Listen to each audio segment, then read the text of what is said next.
Hi there guys and ghouls, welcome once again to Paranormal Stories, Paranormal Investigations. This is number 19 and this is an investigation which I undertook with some very good friends, Carrie and Ben. The location where we investigated was 4,000 years old, I believe, Bronze Age village on the beautiful island of Anglesey. I think that whilst we were there, we decided to go and investigate this place purely because of the history behind it and the age. And it's quite an amazing place. It's called Din Lligwy and it's near the seaside place called Molfre, slightly out into the countryside. And the actual walls of the roundhouses and the long meeting house which belonged to the village at that point in time are still very much in evidence there, and they are quite an amazing sight, to be honest. And if you ever get a chance to go down to the island, just go and have a look and you'll be impressed. When we were there, I was there actually with Ben working at the Okeldra Centre. At the time we were doing a scrap metal workshop together, which is making sculptures with adults, teenagers and children. And Ben came along and helped me with the adults for the first 3 days. And he became quite a firm favourite with the older ladies there, who said, "Oh, he's such a nice young man," which to be fair he is. And we had great fun. But while we were there, we were also very interested in the paranormal. And we had at that point began our own group called Out of the Dark Paranormal. And I suppose this one was possibly the first real one that we ever undertook. And it was a good excuse while we were down on the island to have a look round. And as I say, we went to Din Lligwy, which is a great place. And while we were there, we met two people who live on the island. I've mentioned them before, Jenny Wynne and Woody Woods, who came along on the investigation with us. We parked up the cars on this very narrow country lane, and the first thing we noticed was an old burial chamber. And Ben climbed inside this chamber, which is like pillars of stone which are held up by God knows what, and right on top there's a block of stone which has been estimated at 25 tons. So how on earth they got that up there in the first place, who knows. And when this had first been excavated, they discovered, I believe, 13 skeletal remains within this burial chamber. And I think, if I remember rightly, Ben also found a 5p. So finding treasure as well while we're out on the ghost hunts. We went over a stile and into a field which led to a woodland. And in this field were quite a few cows. And Woody told us to beware, because these were actually Welsh flesh-eating cows, which we'd never heard of and never seen before. But we took his advice and we kept well out of the way. In fact, to be fair, they kept well out of our way. We crossed the field, avoiding the cow pats along the way, and we came to the woodland. And there was quite a steep incline up through the woods into the area where this Bronze Age village stands. There's an information board about who was there, etc, etc, which we all read, and we went in, and it was just beginning to drop dark. The sun had gone down. It was a lovely starlit clear night, and we began to do a bit of investigating within the stone circle, the stone houses. I mean, quite clearly, had there been any spirit present, had they spoken to us, we would not have been able to understand them, because the language from 4,000 years ago would be so totally different to the languages that we hear today. We took several photographs, and there were a few orbs on the photographs within the buildings, and I remember Carrie became very uneasy, more to do with the actual woodland which led up to where this village was.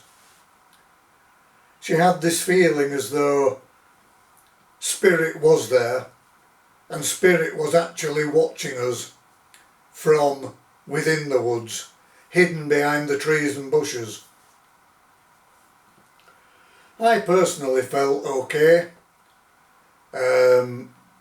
I don't believe, again, that there was any malicious spirit. Nothing malignant, everything seemed very calm and peaceful. And as I say, it was a beautiful night. The stars were out. And as it got darker, we walked around, we had the torches, and both myself and Jenny Wynne saw a black cat. And this cat was not of this world. The cat was actually a spirit of an animal which had passed goodness knows how many years ago. But it was there on the outer perimeter of the village itself. There were kind of some fir trees in the area beyond where the village stood. A continuation of the woodland, if you like, that we'd walk through. And we were aware that within that pine-treed area, we felt as though there were certain nature spirits. You know, think what you will about nature spirits, but some of us, including myself, actually believe that they are all around us. And I think that sometimes we do see these nature spirits. I do believe we see them, but they reveal themselves to us in a form that our minds can cope with. Because if we were to see them as they actually appear, we would probably be terrified of them. And what both myself and Jenny believed, that within the pine trees were several gnome spirits, who were the guardians of the earth, the guardians of the ground. And we felt not uncomfortable, but we knew that they were watching. They were aware of what we were doing. We went on from there because the walls kind of enclosed the whole of the village area. And down this particular backside of the wall, we suddenly heard again, I think it was Jenny, myself and Carrie, we could hear what sounded like children laughing. We don't know to this day whether that was actually spirit laughter from children, or if it came from a beach, Lligwy beach, which is, I don't know, 2 or 3 miles away. But maybe if anyone was on the beach and they were laughing, the wind may have carried it up. So as I say, we were always searching for natural explanation to what could be classed as paranormal events. As I say, we don't know, but at this point we took a photo. And I still have this photograph somewhere. And there had orbs on there, but they're orbs like we have never ever seen before. They actually look like a constellation of stars. They're so bright and kind of diamond shapes and circles. It's very hard to explain without you being able to see the picture. But the orbage that we caught there was unlike any that we'd ever seen before. We tried a little bit of exercise with the dowsing rods to see if there was any spirit there. And in several of the buildings we found absolutely nothing. Then we went into the meeting house, and in the meeting house the dowsing rods did actually cross over to say that there was spirit present. We went over to the information board and we found out that within the meeting house there was also an old forge and a farrier, I assume, who used to do the horsing of the shoeing the horses, etc. Sorry about that blip. He's trying to remember so much at one time, it becomes quite confusing. But as the night went on, Carrie became increasingly more uncomfortable that something was watching from the woods, and it was a feeling that she didn't like. We all decided that we would leave the Bronze Age village, walk back down through the woods, and we made sure Carrie was in between us so that she was protected from anything in front and from anything behind. On crossing the field we found an old church, and apparently within this old church, and again it's a ruin, but there is like a cell underneath, and it has been said that in this cell again is where witches were kept prior to their trials, during the witch trials with Matthew Hopkins and all the evil that went on through people like him, who murdered many innocent people in the name of God. We went down towards the cell, and Ben actually went into the cell. In fact, in my mind now I can see him looking back through the bars. And he did say that he did feel a very strong presence within there. A presence that was a feeling of fear, a feeling of dread, and perhaps that would be picking up on the energy of one of the poor unfortunates and how they felt knowing that once those doors opened they would be led out either to a gallows, a stake where they'd be burnt, or to a ducking stool.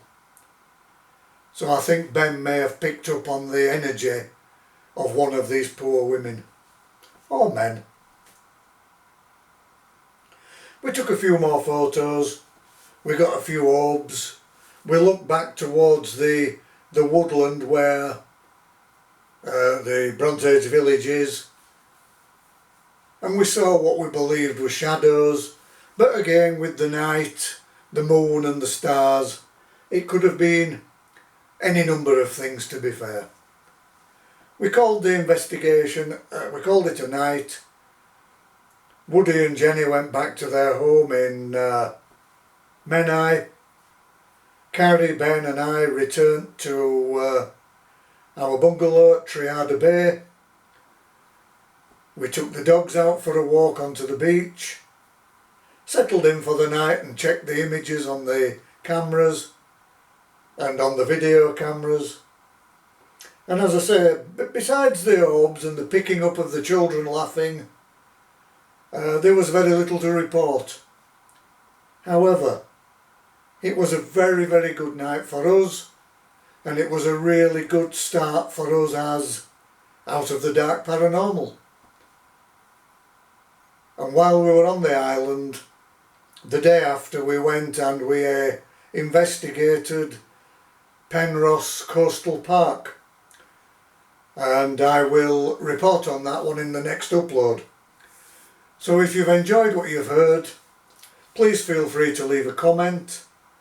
Please sign and subscribe to my YouTube channel, click like, hit the bell for any further uploads that you'll want to see.